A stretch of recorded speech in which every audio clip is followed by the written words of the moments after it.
반갑습니다. 오늘은 교과서 204페이지 일기도 해석에 대해 공부하도록 하겠습니다.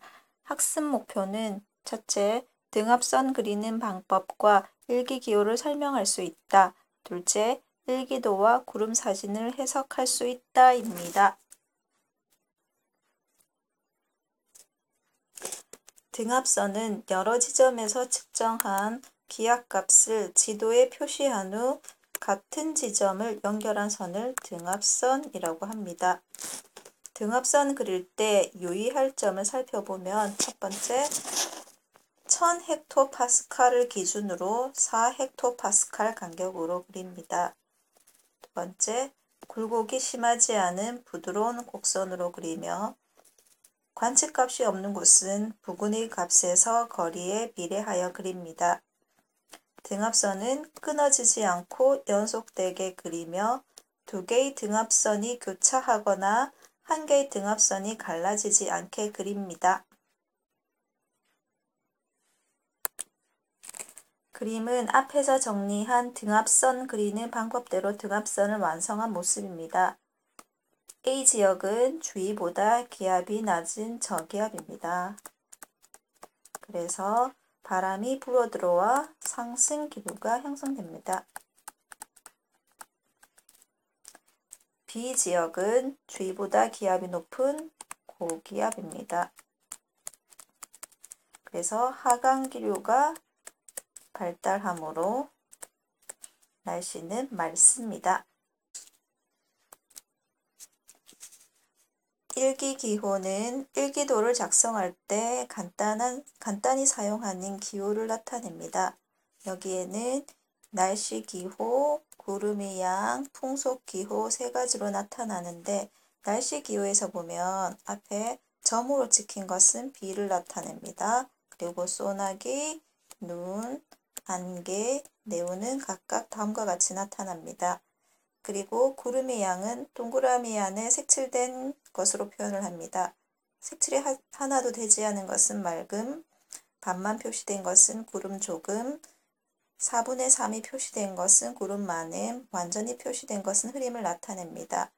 그리고 풍속기호를 살펴보면 짧은 깃은 2m/s, 긴 것은 5m/s.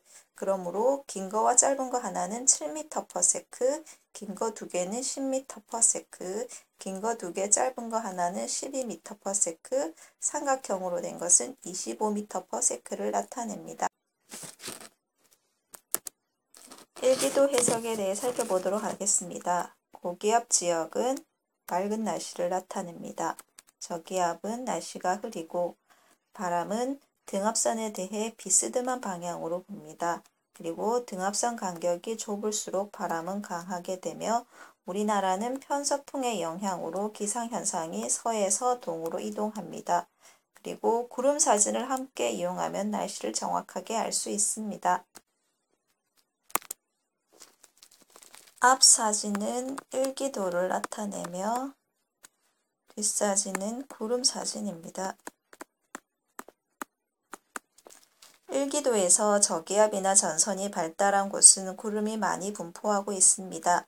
우리나라 주변에는 온난 전선과 한랭 전선이 겹쳐진 회색 전선이 발달되어 있으며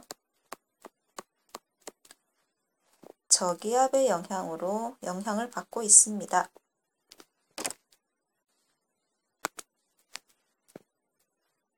2010년 7월 19일 0시 우리나라 주변에 장마전선이 있는 일기도와 구름 사진입니다. 이게 장마전선을 나타내겠죠. 장마전선은 정체전선의 예라고 하였습니다. 장마전선은 우리나라 북부 지역에서부터 서해 쪽으로 위치하고 있습니다. 북한 지역은 대체로 흐리고 비가 많이 오며 남한 지역은 맑은 날씨를 보입니다.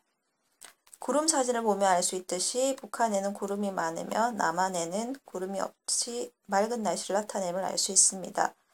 장마전선은 정체전선으로 잘 움직이지 않으며 장마전선이 위치한 곳에서는 오랜 시간 동안 많은 비가 내립니다. 2010년 11월 8일 0시 우리나라 주변에 온대 저기압이 있는 일기도와 구름 사진입니다. 여기 온대 저기압이 나타나 있습니다. A와 C 지점에서는 비가 내립니다. 그리고